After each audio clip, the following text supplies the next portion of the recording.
like I was saying, the issue in marriages is it's not that in those days, back in the days, it's not that those women or our parents don't have rights. Yeah. They do have rights. But back in those days, the women are so concerned about having a successful home, a successful children, set of successful children. And back in those days also, if there's a problem in a marriage, your baba sọ̀rọ̀ kan wá ní tílé bá dá obìnrin inú ilé yẹn ni kẹ́ lọ bèrè lọ́wọ́ ẹ̀, meaning that if the house is good, as in everything is rosy, everything is okay, they believe that the woman in that house played a bigger role in attaining all those things that has happened. Yeah.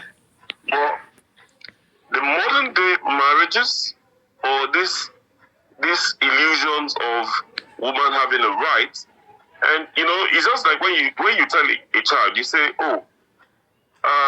this boy, you have the right to do this, you have the right to do that, you have the right to do that. Immediately when you tell them they have that right, they want to start exploring those rights. And the exploration of those rights, in most cases, if it's not done in moderations, it will lead to, going astray or doing something that is out of, proportion. And that's where the major problem is. Again, the modern woman doesn't even respect. Many of them don't even respect their husband. Unlike back in those days when a woman treat the husband like king. Yeah. And of course, we will see some men who will still go outside and do rubbish. But many, like, say for example, your parents. Yeah. Many still stood, at least if we're saying our parents, some of us are fortunate to still have them around. Yeah. Some of us are not. Yes. But when you look back, look at those ones, for some of us that have that, what they call it, opportunity to still have those parents around. They are still here today. And look at what that union have produced. The union, I was telling my wife this morning that, because my dad is very disciplined, and my mom respected that this man wanted the best for all of us put together, including herself and the children. She allowed the man to set certain standards and rules in the house. And that is how we all grew up. Now, I've seen kids, I've seen children, even in this country now, that they look at you, they see you, and they just look at you and say, yeah, where does this man come from? They don't even say like, I should say good afternoon, or hello, or hi. They don't see it as, how has she been, organizing her home? What kind of respect does she give in the house? Say, for example, if a wife wakes up in the morning and comes out and see the husband and say, darling, good morning. And the son or the daughter saw that happening. Of course, even if they're not pushed to do it, but they see it as a repeated occurrences, or it keep happening. They would have to learn from that thing their mom is doing. And then, when they're doing that, if they now go out and they see children of different homes also coming to see people, and they say, good afternoon, good morning, good, hey, how you doing? Hello. Take any culture you want to accept. Because sometimes when people say, it's civilization, civilization is what makes me, you don't have to greet someone. No! I've seen a white person where I was living before, the white person came down with her son, and the son greeted me. And I was shocked. I was like, oh, that's nice. And I got talking to the white woman, and the woman, got me to understand that, yes, I teach my son morals. And it has nothing to do with civilization. It's just moral. So you can imagine now someone trying to mix moral and civilizations together. And that's what most of marriages in our home does. Now, to come back to the topic, I'm just trying to relate how, when you feel, oh, I'm civilized, it's a modern day marriage, or I have this right, I have this, I have that. Yeah. It will have a degenerating effect along the line. But when a woman sees herself like, okay, yes, I am Mrs. XYZ, because the Bible will say that a woman will leave her house and join another man's house. Imagine if reverse is the case. If a man was to go to a woman's house, the fact that you are even, I don't know, if I'm going to say this, how I feel as a person. Psychologically, it will take effect on me that, okay, I'm leaving my house, I'm going to another woman's house, and we're going to form one family. It is not a fear. I'm just going to take into cognizance that I'm leaving this home and I'm joining this man. I'm joining this woman. And I'm trying to build a home with this person. It means that I have a bigger role to play. Yeah. But most time, today's marriages, even some husband cannot even tell their wife, hey, I don't think you have to go to work tomorrow. Especially when the option of not going is there. They just say, no, I have to go to work. He can't even tell, even the simplest time to say, okay, let's even spend some time together as a family. Don't go to work tomorrow. So men can't even tell their wife, because even when they do tell their wife, the wife doesn't listen. Yeah. What do you think are the reasons why the woman will not listen? Yeah. It's because this assumption of rights. When you feel that, yes, of course, Dayo said something yesterday that a man needs to respect the wife. I'm not ruling that out. Every reasonable and sensible man would respect a wife, treat her like a queen. But then, what do you get? What kind of response do you get from that woman that you respected and treated like a queen when you can't even give her the slightest instruction to say, please don't do this, or don't do this? Say, for example, the husband knows that she has an option of not going to work or going. Yeah. And you have to sometimes think, which one is more important? The work or the family? And over 80% of women in this world, when I mean this world, in this current world that we are, thinks of job before their marriages, think of job before their home. And you cannot eat your cake at the same time have it. If a man says, stay, there must be something, a million things in that man's mind. It could go beyond sex or love making. Yeah. It could just be like, okay, let's just sit down in the house and just sit down at home and not do anything. And just have this, probably watch film together or, take a stroll to the park together and all that.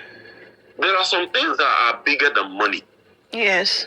And you cannot buy with money either. Yes. But when a woman drives at home with the thought of, oh yes, I have this right, I'm a woman, I'm an independent woman, what other word do they usually use? Like, oh, I can make some decisions on my own. And then when you're taking those decisions, you're not considering all other baggages that you have around you. Your children are part of those baggages. Your husband are part of those bags that you need to carry along. And when you consider, things, you feel, it's a little lie.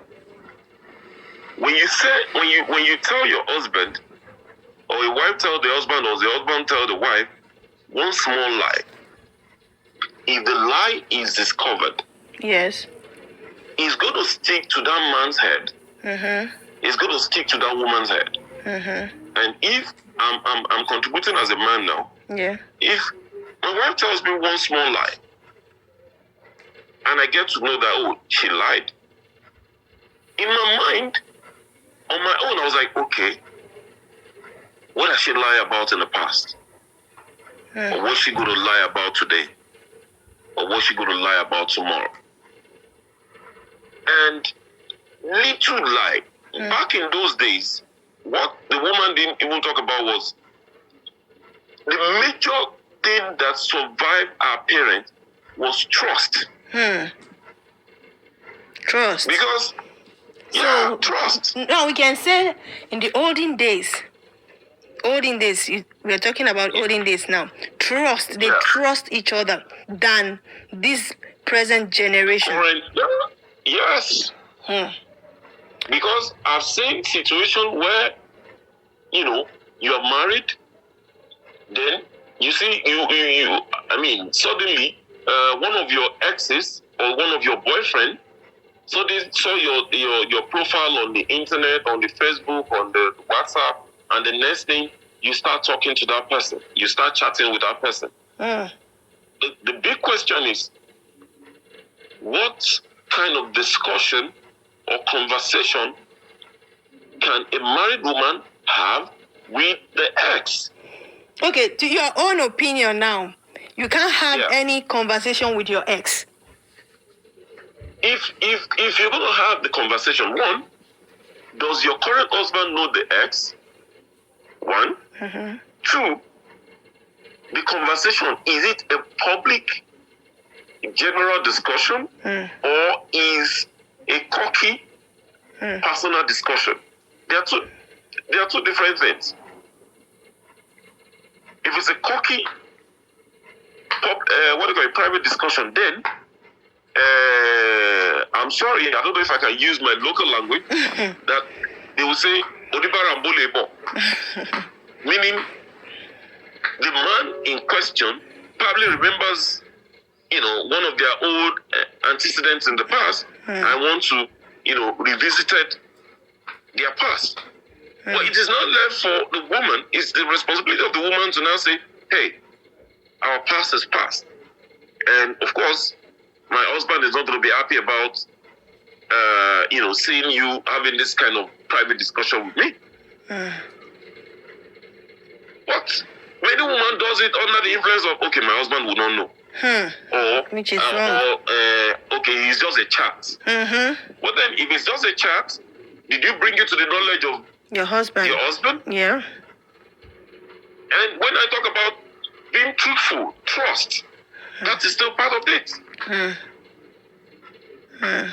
Our parents would never, and back in those days, it's even there's so much discipline. There's so much, how will I call it? Sincerity about who you want to marry. Which house are you going? Which woman are you marrying? It's so clear.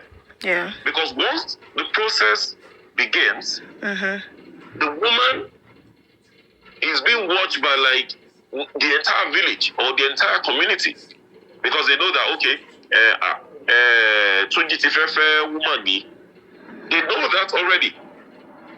And the fact that she's known to be someone's fiancé, every individual stays out. So, being truthful is one of the key things why old marriages, succeeded and survived. What's the big thing that happens in those old marriages that probably doesn't happen right now? Maybe they don't professor. How would I call it? They don't. What's the right language for me to use? They don't show their love publicly. Unlike in these days, you can meet your wife outside in the park, give her a kiss, give her a hug. I could say those are the only major thing that weren't happening back then. But okay, the issue of you come to in those days, a woman wants to give the husband food. She brings the food and sometimes kneel down or something. That if you marry a woman who are probably a kneecap replacement or kneecap surgery or something, would you still expect the woman to kneel down with the food? No. No, you won't. So that can be overlooked. The difference between the old marriages and the current marriages, that new marriages now profess their love publicly. They show their love publicly, but in the olden days, it's seen as a taboo. You can't kiss someone outside, you can't hug someone outside, and all those stuff. But the key thing is that trust. Trust. Because even if your mom goes to the market and she stays longer than normal, the husband back home knows that your mom ought to have come back. And probably she's having some difficulties in the market or something. Even before the woman comes home, the man had already start thinking that there's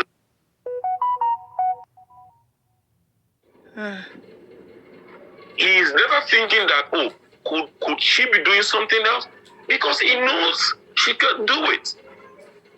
And I'm sure you might not have seen the modern day woman experiences in terms of their escapades, but there are so many things in this world now. And those are the costs. I mean, even if you're doing it and you feel your husband doesn't know, there's a law of nature. There's a law of nature that probably is either it pushes the man to certain things that he wasn't seeing before, or certain things that he wasn't looking before, or the woman herself will commit blunder and make an accidental reveal. She will reveal herself accidentally, not knowing. And then what happens? Of course, I'm an advocate of saying, love your wife, cherish her, have a discussion with her, do this, do that, but then little things. A woman should understand that, fine, the man is big, he's tall, he's huge, he's going to look for money. But their psyche is smaller than the image you look at. Right. You need to understand that as a woman. Right. That a man might be tall, short, fat, thin, and in his own world is a man. Oh, okay. But men's psyche are smaller than what everybody knows. But out of pride, a man wants to, say, yes, I'm the man, carry his shoulder up and just presented himself as being very big. But psychologically, they are not. Right. Men's psyche is smaller than a woman. A woman can take so many psychological stress. Down. But men can't. Yes, you're right. Men cannot. But they just create this impression and persona of, yes, I'm a man, I'm a man, I'm a man, I'm a man. The man thing is just a man of word, a man, the physique you're looking at. But that doesn't actually define a man. It's how much stress can he take? What is this, what do you call it, his stress level? So, the woman needs to first of all understand that I am the owner of this house. All right. I am the owner of this house.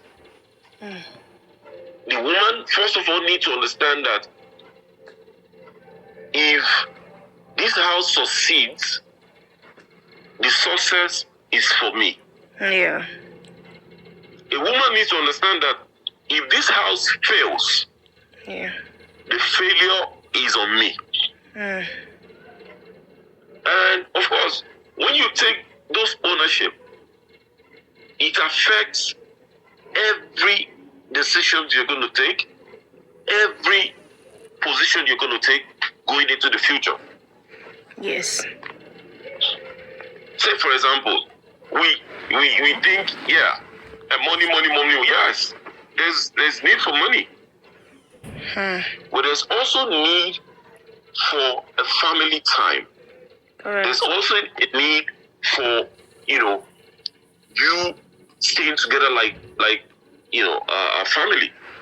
Look back in the days, the majority, say 90% of women don't work, but then even when the man comes home, he wants to come home to his family. I remember back in the days, even when we have eaten, when my dad is eating, my dad would, take a piece of meat and give it to every one of his child while he was eating. And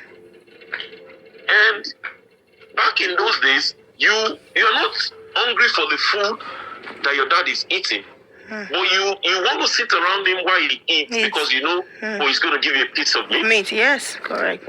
And that piece of meat is not actually what is unifying the family, but the fact that your dad shows you love to give you that piece of meat. Yes. He could have thrown the whole thing into his mouth. Of course. That small meat is a sign of love. Yeah. That they were not prophesying back in the days. He also can just cut a piece and give it to the wife also. All right. Those are the signs of love. But they said, even families hardly eat together. Yes, family hardly eat together. They hardly eat together. And when you look at all this borrowed culture, I want to understand that everything a black man does, he does it wrongly. Because when you look at those people that we learn some of this civilization and all those stuff from, they have what they call family values. Okay. In most white homes, yes, when it's time for dinner, there are certain meals that everyone in the house respects. Whether the man works, whether the woman works, they must eat dinner together. How many homes eat dinner together? Yeah. So those little things, there's nothing unifying the family. There's nothing unifying the marriage. This currently, we think that, marriage is just a certificate to have sex. That's how it looks like now. But back in the days, marriage is seen beyond sex. Why those marriages back in the days are successful is that they see like we are, a unit of peace together. Like we might be like a bunch, but we are together in this. Okay. No one is having aspiration to buy a jet. Okay. And thinking that, yes, I can work myself and, achieve this and have this much money in the bank or something. What they are doing it collectively. They are doing with the family in mind. Okay. But you would have seen so many around you that you know that yes, this isn't right that woman does. Yes. But okay. yeah, So we're still going to talk. We're still going to call you for another discussion. But thank you so much for that contribution. Thank you so much. Right. We really appreciate you. Thank you. Thank you. No problem. Anytime.